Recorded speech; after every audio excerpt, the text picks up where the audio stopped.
పాడేరులో విషాదం చోటు చేసుకుంది. అరకులోయ మండలం గన్నెల పంచాయతీ డప్పుగూడలో వెలుగు ఉద్యోగి భీమన్న దారుణ హత్యకు గురయ్యారు. చిల్లంగి నెపంతో జరిగిన ఈ ఘటనను ఖండిస్తూ అల్లూరి జిల్లా కలెక్టరేట్ వద్ద నిరసనలు వెల్లువెత్తాయి. భీమన్న కుటుంబానికి ప్రభుత్వం పూర్తి బాధ్యత వహించాలని హామీ ఇవ్వాలని డిమాండ్ చేస్తూ వెలుగు ఈవోఏలు కలెక్టరేట్ గేటు వద్ద బైఠాయించారు. సిఐటియు ఆధ్వర్యంలో జరిగిన ర్యాలీలో జిల్లా ప్రధాన కార్యదర్శి ఉమా మహేశ్వరరావు మాట్లాడుతూ బాధిత కుటుంబానికి 10 లక్షల రూపాయల ఎక్స్గ్రేషియా ఇవ్వాలని, ఇతర ఉద్యోగస్తులకు భద్రత కల్పించాలని ప్రభుత్వాన్ని కోరారు. అమౌంట్ రికవరీ కోసం వెళ్లిన 42 ఏళ్ల గొడబంటు భీమన్నను దారుణంగా హత్య చేయడం దుర్మార్గమని, ఇలాంటి ఘటనలు పునరావృతం కాకుండా ప్రభుత్వం కఠిన చర్యలు తీసుకోవాలని నిరసనకారులు డిమాండ్ చేశారు. ఎక్కడ సార్ భద్రత ఉంది? మాకు ఎక్కడ సార్ న్యాయం ఉంది? కనీసం ఎన్నిసార్లు మెమోరాండం ఇచ్చినా దానికి మా వివోఏ రక్షణ అనేది లేదు సార్. చనిపోలేదు సార్. ఆయన డ్యూటీ పరంగా వెళ్తున్నప్పుడు ఆయన ఒక ఇంట్లో కూర్చొని సర్వే చేస్తున్నప్పుడు ఆ సంఘటన జరిగింది సార్. అది న్యాయమైన సంఘటన కాబట్టి ఆయనకి న్యాయం జరిగే వరకు మాత్రం మేము మాత్రం మా ప్రాణాలను ఇస్తాం, కానీ ఆయనకు న్యాయం జరిగే వరకు మేము వదలం సార్. ఏం చేయాలో చేయకూడదనేటువంటి స్పందన కూడా లేదు అధికారులకి. అవును కదా? మరి అలాంటప్పుడు చూడు, సింగిల్ గా ఉంటారా? ఏ ఒక్క యూనిట్ లో లేకుండా పని చేసుకుంటారు రైతులు.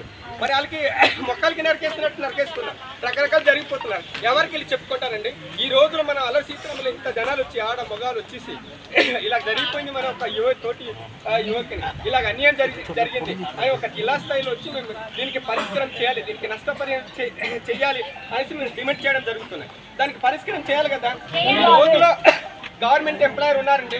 ఈ రోజులో జ్వరం వచ్చినా ఏమొచ్చినా పని చేయకపోయినా వాళ్ళకి ఎంత కొంత గౌరవేతనం టీఏ అన్ని రకాలు ఇస్తున్నారు. చనిపోయిన ఒక రక్షణ ఇస్తున్నారు, వాళ్ళకి ఇన్సూరెన్స్ ఇస్తున్నారు. మరి మనం కూడా మనుషులే కదా, ఇంత కష్టపడి చేస్తున్నామంటే మరి అలాంటప్పుడు ఆ ప్రభుత్వంలో ఈరోజు గుర్తింపు పొంది ఉన్నామంటే మళ్ళీ మన గురించి ఎందుకు ఏ మాట లేకుండా ఉలుకు పలుకు లేకుండా ఉన్నారంటే ఒకసారి మనం ఆలోచించుకోవాలి. ఎంతమంది చనిపోయినా సరే ఇక్కడ లెక్క లేదైతే ఈ రకంగా చూసుకున్నట్లయితే. అవునా బ్రదరు? అమ్మ ఏంటి ప్రాబ్లం? ఇప్పుడు చివరికి ఏమైందంటే లక్షలు తిని వివోఏ తిన్నాడు కాబట్టి, వాళ్ళు సొమ్ము తిన్నాడు కాబట్టి వివోఏకి ఇలా చేశారు అని బయట పేరు వచ్చింది. కొన్ని అతని గురించి తిన్నాడా లేదా ఎంక్వైరీ అని పెట్టి ఇచ్చారా? అది లేదు. బయట మేము పేర్లు మోస్తున్నాం సార్, ఇలా ప్రాణాలు పోగొట్టుకుంటున్నాం. కనీసం మన నుంచి ఎవరికి భరోసా అనేది లేదు. గ్రౌండ్ లెవెల్ ఎంతమంది ప్రాణాలు పోగొట్టుకుంటున్నారు సార్. ఓటమి ప్రభుత్వమే తేల్చాలి, ప్రభుత్వాల దగ్గర మనం తేల్చుకోవాలి, అధికారులు కాదు. కాకపోతే మనం చెప్పండి, అధికారులు కూడా మన కింద స్థాయి పనిచేసే ఉద్యోగుల పట్ల కనీసం మానవత్వం కూడా ఉండాలని చెప్పేసి మన పీడీ గారు చెప్తున్నాం. ఎందుకంటే అక్కడ ఉన్నటువంటి ఐకేపీ అధికారులు వెళ్ళారు, ఒక్క నిమిషం ఒక అరగంట ప్రయాణం వెళ్ళి రెండమ్మా మనందరూ వెళ్దాం, అసలు ఏం జరిగిందని చెప్పేసి అంటే కనీసం కుటుంబానికి ఒక సానుభూతి ఉంటుంది, మన పట్ల కూడా ఒక ధైర్యం. అయ్యో పీడీ గారు మన కోసం వచ్చారు, మన దాడి జరిగితే మనతో నిలబెట్టారని చెప్పేసి కానీ మనకన్నా ధైర్యం ఉంటుంది.